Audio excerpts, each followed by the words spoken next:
아세요? 영화 대부라고 알아요? 영화 알아요. 대부. 알파치노라고 하는, 우리 호영 형제는 아시죠? 대부. 거기에 알파치노라고 하는 80세 된, 지금은 80세 된 1940년생이니까 지금 80세 된 큰 배우가 있어요. 52년 동안 오스카상부터 시작해서 나무조연상부터 작년까지 상만 한 수십 가지를 받은 그러한 배우가 있어요. 알파치노. 그리고 또한 52년 동안의 연기를 지속적으로 같이 스크린 앞에서 같이 연기한 그러한 대배우예요. 그런데요, 이 어마어마한 그러한 배우가 나무주연상을 받을 때 앞에 나가서요, 배우예요, 배우. 배우가 앞에 나가서 어떻게 해요?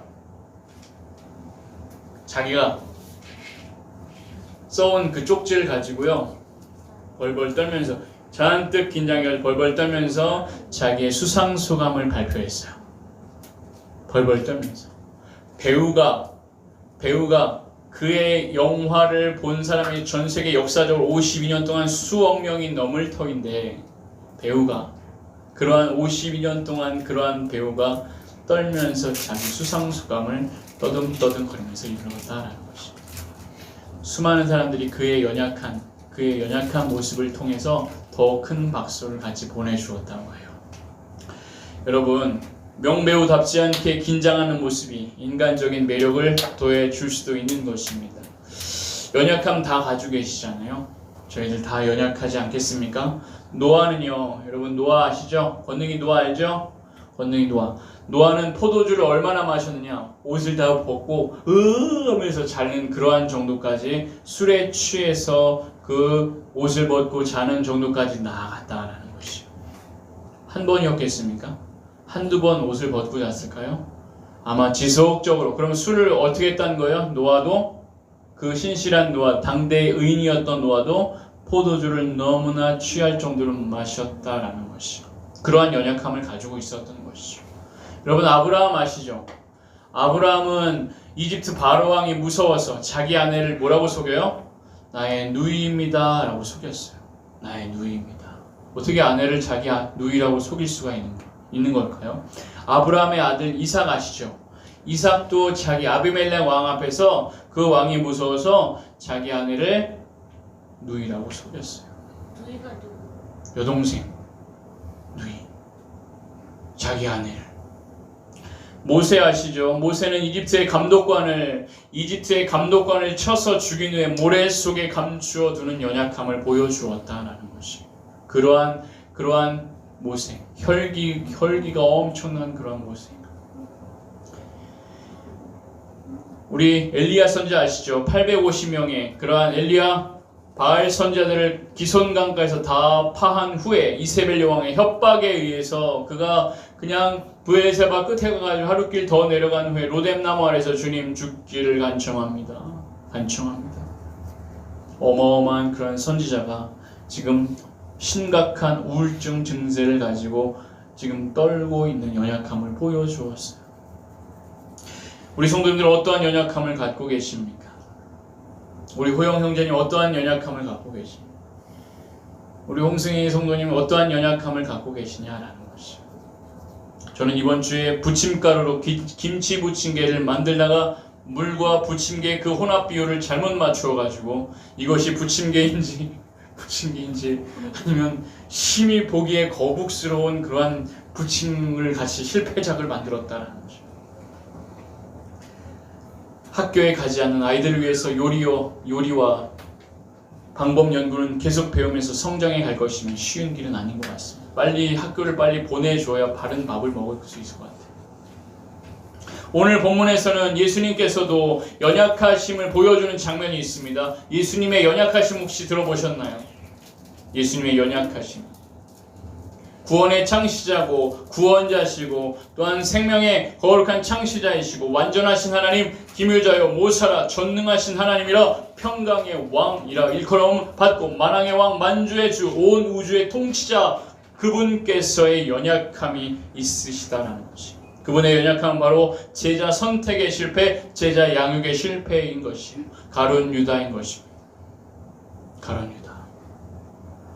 마태복음 10장으로 가겠습니다. 마태복음 10장으로 갈게요. 마태복음 10장 가겠습니다. 마태복음 10장 2절이에요. 찾으셨나요? 마태복음 10장 2절입니다. 같이 함께 읽겠습니다. 12사도의 이름은 이러하니 베드로라 하는 시몬을 비롯하여 그의 형제 안드레와 세베대의 아들 야고보와 그의 형제 요한, 빌립과 바돌로메, 도마와 세림, 마테, 알페오의 아들 야고보와 다데오, 가나나인 시몬 및 가룟 유다 곧 예수를 판 자. 예수님을 밤을 새워서 기도하신 후에 원하는 제자들을 택하여 주셨어요. 예수님의 제자들이 많이 따라왔습니다. 예수님, 나는 예수님을 따라가겠습니다 라고 하는 제자들이, 수많은 제자들이 있었다고요. 그런데 예수님은 요한복음 6장에 의하면 이렇게 말씀합니다. 예수님은 생명의 떡에 대해서 설교를 하시는데 제자들에게 이렇게 설교해요. 나는 하나님의 떡은 하늘에서 내려 세상에 내려 생명을 주는 것이니라. 그들이 이르되 주여 그러한 떡을 우리에게 항상 주옵소서. 예수께서 이르시되 나는 생명의 떡이니 내게 오는 자는 결코 줄이지 아니할 터요 나를 믿는 자는 영원히 목마르지 아니하리라. 그랬더니 제자들이 수군수군 되는 거예요. 저 말씀은 너무 어려워. 내가 받지 못할 것 같아. 이 말씀은 어렵도다. 누가 들을 수 있겠느냐. 예수님께서 이렇게 또 말씀하십니다. 살리는 것은 영이니 육은 무익하니라 라고 했을 때 요한복음 6장 66절부터 그때부터 그의 제자 중에서 많은 사람이 떠나갔다고 성경은 말씀하고 있어요. 12명만 있는 것이 아니라 주님을 따르기를 바라는 수많은 제자들이 함께 있었다라는 것이에요. 그런데 수많은 사람들이 떠나가는 것이에요. 예수님께서 이렇게 물으십니다. 너희도 12제자에게 이르시되 너희도 가려느냐. 너희도 가려느냐. 베드로가 이렇게 대답해요. 주님, 생명의 말씀이 계신데 어디 가겠습니까? 그런데 많은 제자들이 함께 있을 때 예수님의 제자의 선택은 실패입니까? 성공입니까? 우리 영아, 예수님의 제자 선택은 실패입니까? 성공입니까? 성공. 네. 홍승희 자매님, 성공. 예수님이 이미 알고 계셨어요. 예수님은 너희 중에 한 명은 마귀니라라고 분명히 말씀하셨어요. 예수님은 팔자가 누군지를 아시면서도 그 가룟 유다를 택하신 것이에요. 하나님이 창조 이전에 우리 영아 청년이 태어나기 훨씬 전에 이 지구의 시간이 시작되기 전에 인류의 역사가 시작되기 전에 성부 하나님, 성자 예수님, 성령 하나님이 함께 계획하셨어요.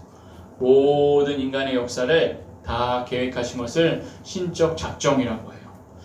그리고 그것을 하나씩 그러한 계획들을 이루어가시는 것을 경륜이라고 해요. 그러면 성부, 성자, 성령 하나님이 생각하시고 계획하신 중에 누구도 있다는 거예요? 가룟 유다도 있었다라는 거죠. 가룟 유다를 택하는 것도 이미 다 계획하셨다라는 것이고. 그러면 이 시대에 가룟 유다의 연약함을 주님이 아시면서도 택하신 것처럼 우리의 연약함을 이미 다 알고 계신 영아 형제의 연약함, 우리 호영 형제님의 연약함들을 다 알고 계시면서도 주님은 우리를 부르셨다라는 것이요. 무엇으로요? 우리의 사역의 제자로 주님이 저희를 부르셨다는 사실을 기억하시기 바랍니다. 어떠한 제자요? 사역의 제자. 주님의 사역을 그대로 계승해서 가르치고 또한 천국 복음을 전파하고 또한 병을 고치는 그러한 사역의 제자로 부르셨다라는 것이에요. 가룟 유다를 아심에도, 그 연약함을 아심에도 주님은 그 택하신 것처럼 예수님께서는 저와 여러분의 연약함을 아심에도 저희를 부르심은 주님의 사역을 위임받아 행하게 하시는 사역 제자로 부르셨다는 것을 기억하시기 바랍니다. 주님의 말씀이 걸린 저 말씀은 나하고 좀 안 맞는 것 같아.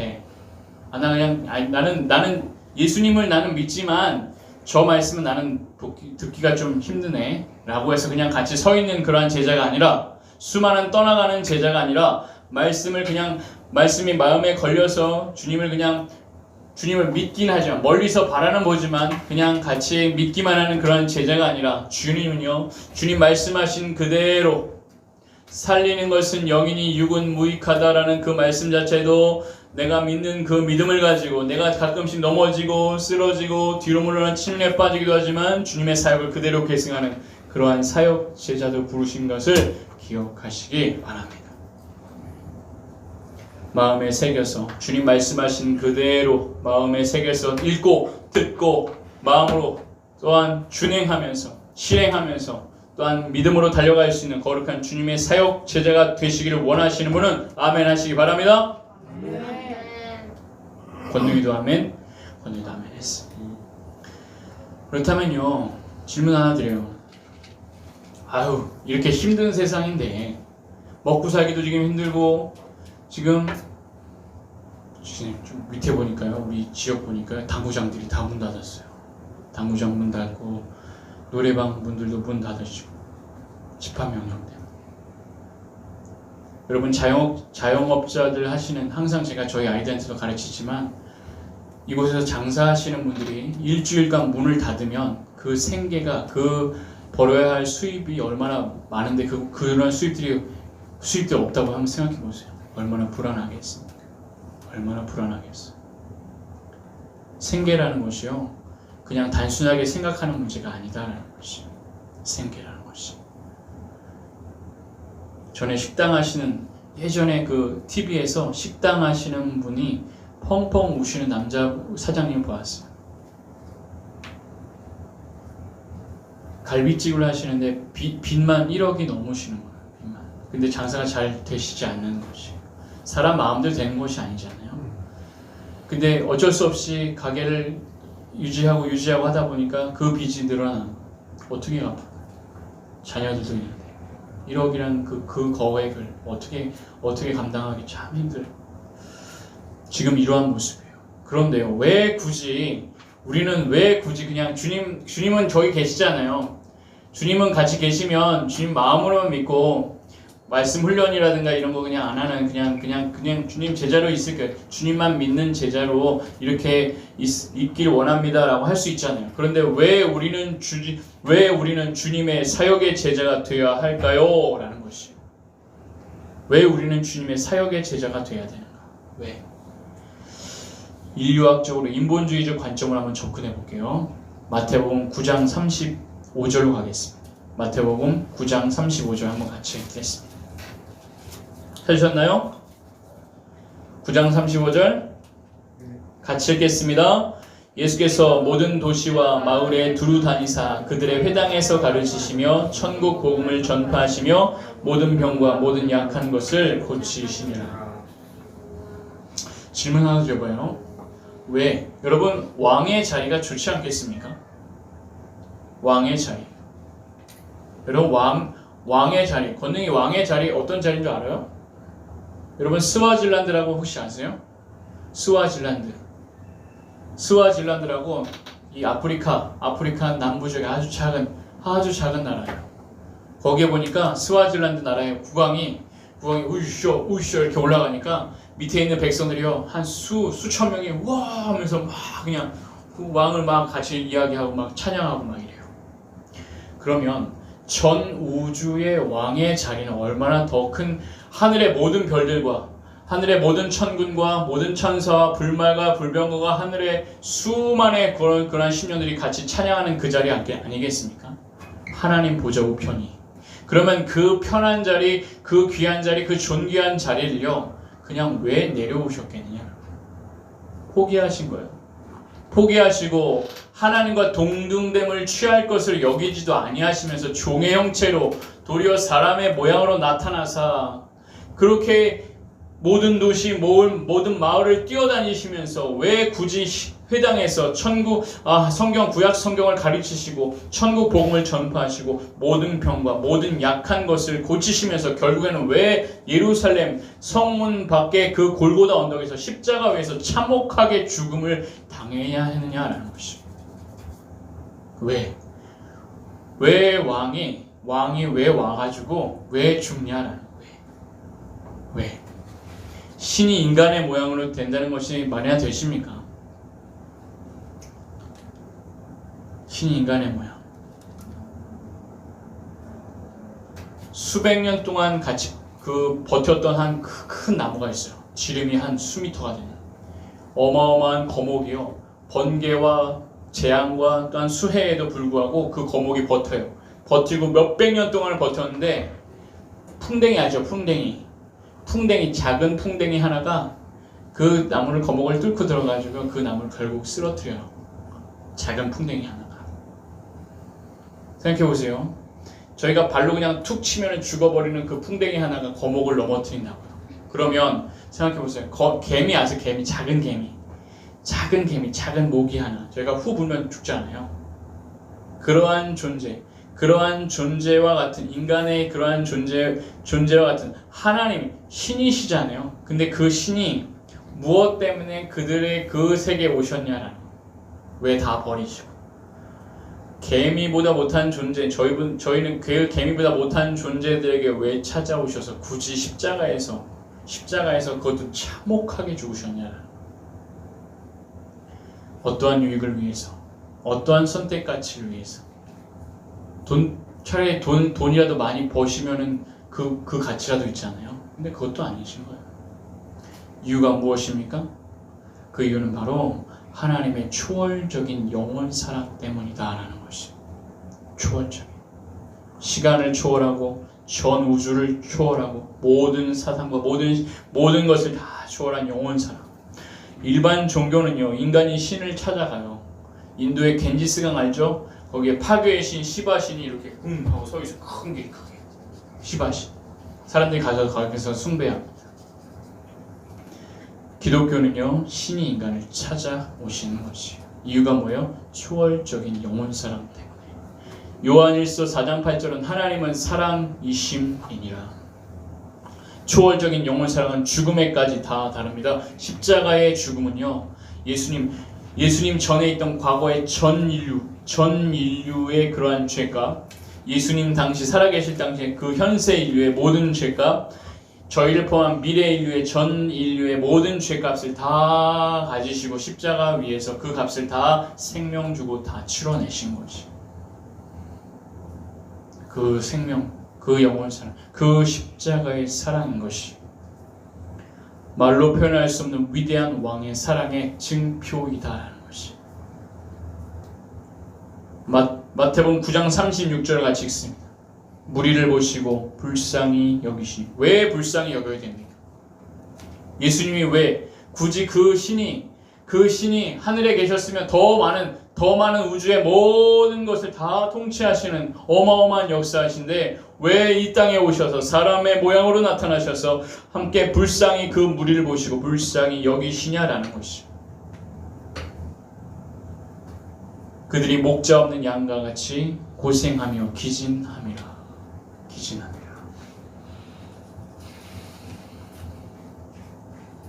우리는 왜 제자가 되어야 됩니까? 우리는 왜 사역 제자가 되어야 됩니까? 초월적인 영원 사랑에 빚진 자들이라서 그래요.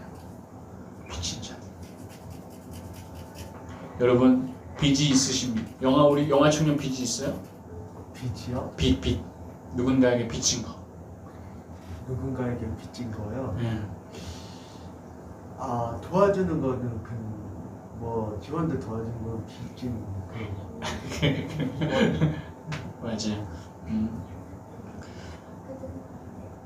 집이 있는 분들은 빚이 있습니다. 집이 있는 분들은 빚이 있죠. 은행빚도 같이 있죠. 근데 어떤 빚이에요? 충분히 오랜 기간에 걸쳐서 충분히 갚을 수 있는 빚이 있어요. 그런데요, 예수님의 십자가의 이 죽음은 우리가 전 평생을 다 내어주더라도 못 갚는 그러한 사랑의 빚이고요.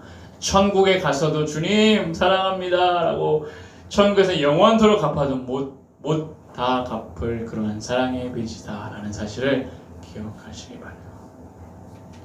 가치로 짜줄 수 없는 가치로. 우리가 얼마나 존귀한 자들, 전 우주 안에서 얼마나 존귀한 자들입니까? 얼마나 존귀한 자들. 여러분 토성의 타이탄이라고 하는 거 들어보셨어요? 예성이 들어봤어요? 토성의 타이탄. 토성의 작은 별과 같은. 거기에 물의 흔적이 같이 함께 있고 밑에 바다가 있다고 하는 그 탐사 보고서들이 같이 함께 있어요. 인간은 거기에 주목하지만 하나님은 누구에게 주목해요? 바로 저희에게 주목하신다라는. 왜 우리가 사역 제자 되어야 되는 겁니까? 초월적인 영혼 사랑의 빛이냐, 사랑을 받은 자의 은혜의 거룩한 반응이기 때문이다라는 것이요. 두 번째로요, 예수님은 제자들에게 이르십니다. 추수할 것은 많되 일꾼이 적으니 그러므로 추수하는 주인에게 청하여 추수할 일꾼들을 보내주소서 하라. 예수님이 필요로 하세요. 주의 일꾼을 추수하는, 영혼을 추수하는 그 일꾼들을 예수님이 필요로 하신다라는 것이. 우린 그래서 사역 제자가 되어야 되는 거예요. 생각해보세요. 예수님의 사역 제자들 12명밖에 딱 이렇게 원래 한 수만 명을 같이 불러서 훈련시켜야 되는 거 아니에요? 12명만 부르셨다. 그 다음에 한 명은 어떻게 해요? 한 명은 실패자예요. 11명. 추수할 일꾼들이 더 필요하다라는 것이에요. 그러한 사역 제자로 저희를 부르신다라는 것이. 예수님이 추수할 일꾼들을 필요로 하신다라는 것이. 세 번째는요, 왜 우리는 주님의 사역 제자가 되어야 됩니까? 마태복음 5장과 6절, 10장 5절과 6절입니다. 같이 읽겠습니다. 마태복음 10장 5절과 6절이에요. 같이 읽습니다. 예수께서 이 12를 내보내시며 명하여 이르시되 이방인의 길로도 가지 말고 사마리아인의 고을에도 들어가지 말고 오히려 이스라엘 집에 잃어버린 양에게로 가라. 잃어버린 양에게로 가라. 누구의 명령이라고요? 예수님의 명령이다. 하나님의 십자가에 완전하신 그 사랑의 빚진 자 된 저희고요. 예수님이 필요로 사역 제자들을 부르시고 필요로 하시기 때문에 우린 사역 제자가 되어야 하고요. 주님의 명령이 있다라는 것이. 가라. 라는 것이. 가라. 잃어버린 양에게로 가라. 주님의 사역 제자 되시기를 소망하는 분은 아멘 하시기 바랍니다. 아멘. 늦게 하신 분은 복이 조금 늦게 가실 수 있으시니 주님의 사역 제자 되기를 소망하는 분 다시 한번 아멘. 아멘. 마태복음 10장 이전에는요, 예수님은 제자들을 부르시고 가르치시고 능력을 보여주세요. 어떠한 능력? 하나님의 살아계신 하나님의 아들의 능력을 보여주시는 것이에요. 나병 환자를, 원래 나병 환자는 근처에도 가면 안 돼요. 그 동네 바깥에 있어야 돼요. 그래서 나는 부정하다 라고 외쳐야 되는 거예요. 그런데 예수님께 나와가지고 이 나병 환자 나를 고쳐주소서 할 때 주님이 손을 내밀어 만지시면서 낫게 하시고 말씀으로 백부장의 하인, 중풍병으로 고생하는 그 하인 말씀으로 선포할 때 낫게 하십니다. 베드로의 장모의 열병이 떠나갑니다. 바람과 바다를 향해서 꾸짖을 때 바람과 바다가 아주 잔잔하게 되어집니다. 귀신 들린 사람이 고쳐집니다. 침상에 내려오는 중풍병자는 인자야 내 죄사함을 받았느니라 라고 선포할 때 그 자리를 들고 일어나라 라고 할 때 그 자리를 일어나서 중풍병자가 일어나서 그대로 가는 거예요. 중풍병자는 누워있을 수밖에 없어요. 중풍병자는 누워있을 수밖에 없어요. 움직이지 못합니다. 내가 움직이고 싶어도 칫솔도 떨어뜨리는 게 중풍병자예요. 자기 칫솔 하나, 여러분 칫솔 있죠? 칫솔도 못 들어서 떨어뜨리는 것이 중풍병자의 모습이에요. 근데 그러한 자를 자리를 들고 일어날지어다라고 선포할 때 그대로 되어지는 거예요. 야이로의 딸, 회당장 야이로의 죽은 소녀를 12살 된 그 소녀를 살리시고 달리다 쿰 소녀야 일어나라 라고 선포할 때 그 죽은 자가 눈을 뜨고 확 일어나. 12년 동안 혈루증으로 앓던 여인을 낫게 하시고 맹인들과 말 못하는 자들을 치유하신다라는 것입니다. 그러한 후에 마태복음 10장에서 12제자에게 더러운 귀신을 쫓아내며 모든 병과 모든 약한 것을 고치는 권능을 주시며 이스라엘 집에 잃어버린 양에게로 가라 라고 말씀하시는 거예요. 제자 양육의 시작입니다. 실제로 사역할 수 있는 그 힘을 그들에게 같이 해봐라 라고 하시는 거예요. 그것이 10장부터 마태복음 10장부터 시작되어지는 겁니다. 금이나 은이나 동을 가지지 말고 여행을 위하여 배낭이나 두버롯이나 신이나 지팡이를 가지지 말고 어느 마을에 들어가든지 합당한 자를 찾아내어 거기 머물며 그 집에 들어가면서 평안하기를 빌라고 말씀하십니다. 그 집이 합당하면 이 집이 평안할지어다 라고 선포할 때 그 평안을 받을 만한 그 믿음의 그릇을 가진 그러한 집이라고 한다면 하나님의 보호하심, 운행하심, 형통케 하심과 하나님의 번성, 축복, 충만, 또한 생육, 정복, 다스림의 모든 역사 함께 그 가정에 함께 임하게 될 것이고 그 평안이 그 가정 안에서 받을 만한 그릇이 아직 안 되었어. 그 평안이 함께 머물지 못한다면 그 빈 평안이 어디로 간 거예요? 평안을 빈 너에게 다시 갈 것이다 라고 주님 말씀하시는 거예요. 그러면 평안이 떠나가면 그 가정은 염려와 걱정과 괴로움과 고난과 불안과 고통과 슬픔과 비탄에 스스로 괴로운 날들이 지속될 수 있음을 우리는 기억해야 된다는 것이. 생각해 보시기 바랍니다. 가정에 우리의 평안이 얼마나 중요한가. 가정의 평안. 주님이 주시는 평안함은요, 아무도 못 건드려. 사탄과 그의 악한 영들이 와가지고요, 가정을 깨트리고 믿음을 파괴하고 하려고 할 때에 주님이 허락하신 그 평안이 함께 그 가정 안에 있으면 틈타지도, 손을 대려고 해도 대지도 못한다. 하나님의 참된 평안은 아무도 못 건드리는 참 평안, 주님의 참 평안. 그래서 우리는 늘 하나님과 함께 하는 것이 중요하다는 것. 가정에서도, 우리의 직장에서도, 평일에도 주일에도. 평일에도 주일에도. 이번 주 중에 교회들과 가정들을 향한 가장 큰 공격이 무엇입니까? 가장 큰 공격이 무엇이었어요? 우리 호영 형제님, 가장 큰 공격이 무엇이었습니까? 영적인 지침도 같이 있을 것이고, 영적인 무뎌짐이 가장 큰 공격이었어요. 영적인 무뎌짐. 지난 밤 금요일 금요 기도 때예요. 금요 기도 때 얼마나 힘듭니까? 금요일 날이 제일 지치는 때 아니십니까? 직장인들이 가장 피로한 때, 가장 쉬고 싶을 때. 지난 밤 금요 기도회 준비도 서재에서 같이 묵상하고 하고 있는데, 밥 주세요라고 하는 전화가 왔어요. 밥 주세요. 그래서 알겠습니다. 그래서 밥을 하러 막 뛰어갔잖아요. 밥해서 빨리 주고, 빨리 이따가 조금만 다들 정리하고 빨리 오시기 바랍니다라고 선포하고 집에서 같이 왔어요. 그런데 9시가 딱 됐는데 시간을 못 맞추는 거죠. 시간을 9시가 전에도 와서 빨리 와서 준비하고 기도해야 되는데 9시가 못하고. 물론 피곤도 해요. 근데 피곤함하고 영적 무뎌짐하고는 다 차이가 있다는 거예요. 영적 무뎌짐이 우리를 같이 덮쳤을 때는 하기 싫은 거예요. 영적인 것을 마음에 두기 싫어하는 거예요. 하기 싫은 거예요. 9시 10분 넘으니까 어떻게 온다고요? 가자 하면서 이렇게 오는. 예수의 이름으로 영적 무뎌짐은 떠나갈지어다. 사라질지어다. 너희를 어지럽게 하는 모든 것들은 다 스스로 베어버리길 원하노라. 영적 무뎌짐은 누구에게나 다 찾아올 수 있는 것이, 더 부르짖어야 돼, 더 깨어 있어야 되는 줄 믿습니다. 이러한 시기에 더욱더 영적으로 깨어 있어야 되는 것이, 우리는 9월 사역에 집중해야 되는 월요 도곡기도 의식하고 있어요. 내가 계획하고 결단해야 돼. 내 의지까지 해. 월요 도곡기도 하겠다 라고 해서 교회 위해서 또 목회자 위해서 함께 기도하는 거예요. 수요 금요 기도에 은혜가 없느냐 하겠다. 마음에 결단하고 준비하고 있어야 가능한 거예요. 내 의지가 발동해 영이 육을 들고 나오게 되는 것이고, 주중에 셀 가족 모임 동참하겠다. 대면으로 못하면 비대면으로도 하겠다 라고 하는 결단이 있으셔야 돼요.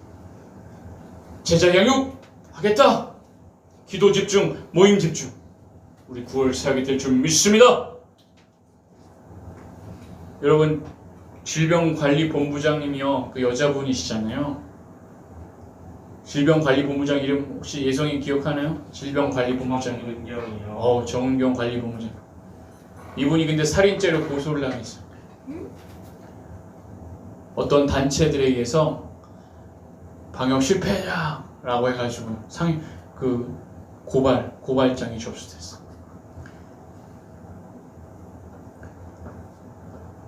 고발장. 여러분, 나라 위해서 열심히 일하는데 누가 자기에게 당신 못해라고 하면서 고발장을 하시면 어떠한 기분이 드시겠어요?